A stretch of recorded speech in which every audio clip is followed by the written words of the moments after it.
Hello, hockey, basketball, and soccer fans.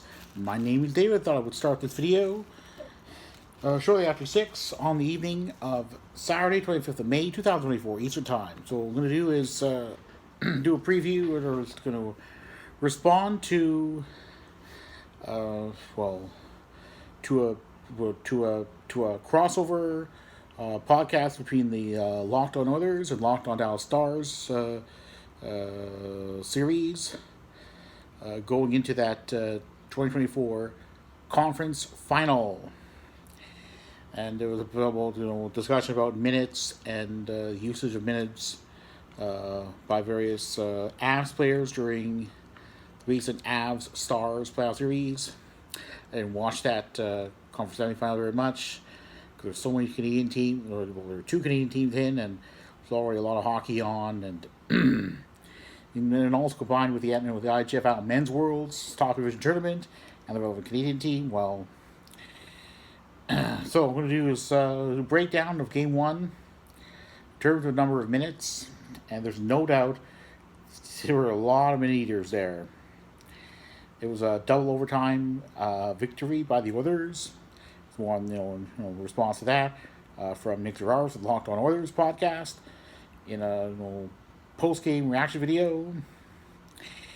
So in terms of minute-eaters, very high ones, in terms of 20 minutes or more. Leon Draisaitl, 23 minutes, 12 seconds. Zach Hyman, 24 minutes and 5 seconds. Vander Kane, 22 minutes, 4 seconds. Connor McDavid, 24 minutes, 58 seconds. Evan Bouchard, 29 minutes, 22 seconds. Cody Ceci, 21 minutes, 54 seconds. Matt Ekholm, 25 minutes, 51 seconds. And Darnell Nurse, 22 minutes, 27 seconds. Yeah, a lot of minute-eaters. A lot of high minute-eaters there. And Stuart Skinner was in there for 8 minutes, 32 seconds of ice time, during which he faced 33 shots, stopping 31 of them. Wow. Yeah. When I think of games that have gone on for multiple overtime periods, I'll also go back to a video that I put up on earlier this month on Game 2 of the PWHL Boston, PWHL Montreal playoff series, between the Professional Women's Hockey League two teams.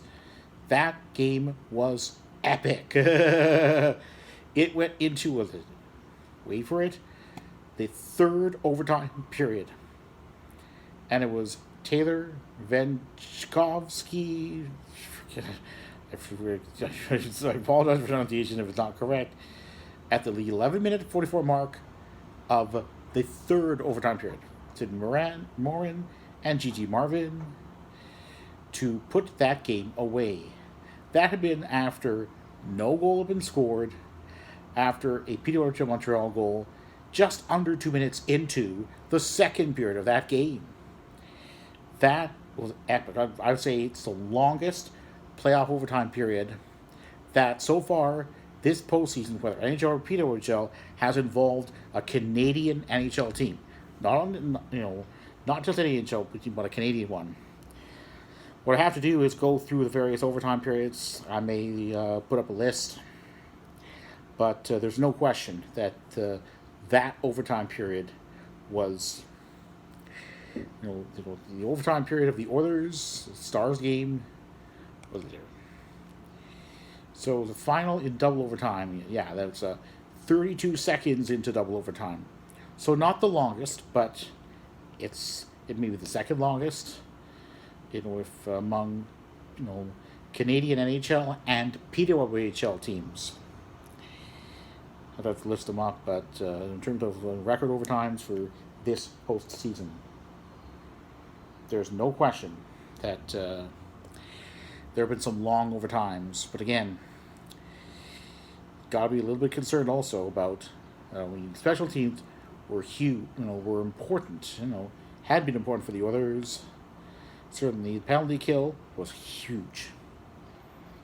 Let me just go to. In terms of the PK, the Oilers killed off 5 shorthand situations. They had 10 minutes penalties that killed off and complete. The Oilers had 1 power play, which they didn't score on, but penalty kill was huge. So that's a win. But again, the Oilers hopefully will score these once on their power play.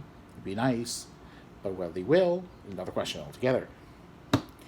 So just go to to go to yeah, I'm just gonna all right. So I'm gonna go to where's the game here.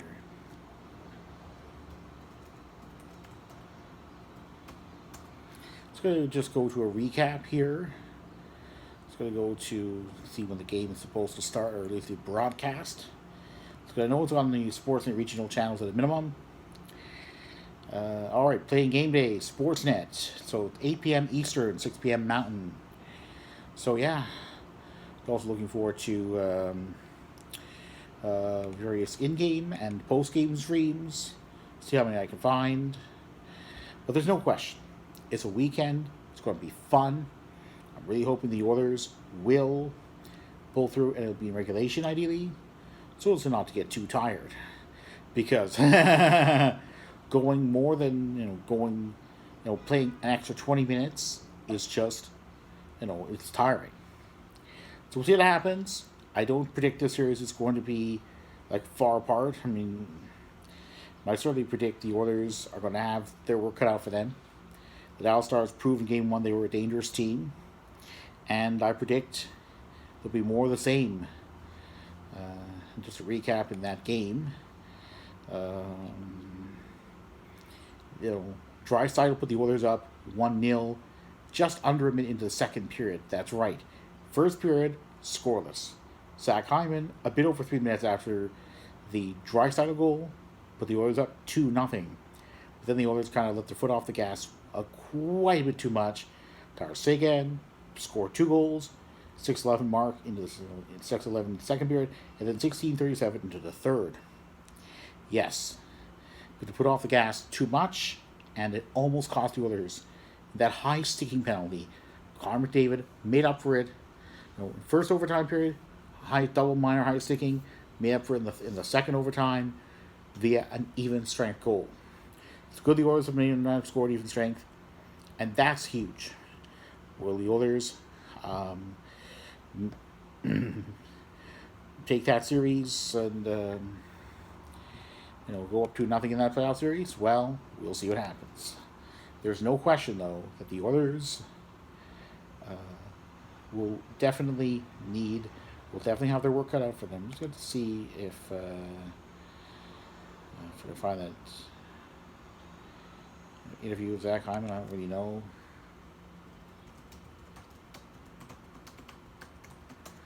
To see about that here. I don't know what the hell.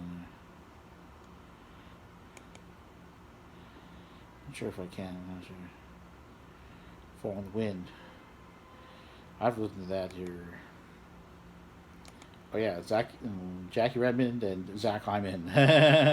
I've listened to it, but I believe it is that Zach Hyman claimed that it would be oh so good for the Oilers to go back home up 2-0. Well, that, alas, will be easier said than done. Of course I hope the Oilers will go up 2-0.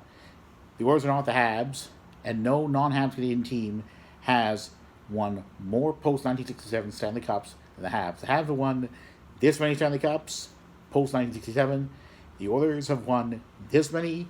Flames have won this many. So that's where it is. So we are on the Stanley Cups, on number of Stanley Cups won. Definitely looking forward to watching that game between the Oilers and Dallas Stars. But I do predict these Stars are going to come out. Going to come out hard. And the Oilers better be ready. Will they be ready? Will the Oilers be ready? Guess we'll have to wait and see. On that note, I'm going to say,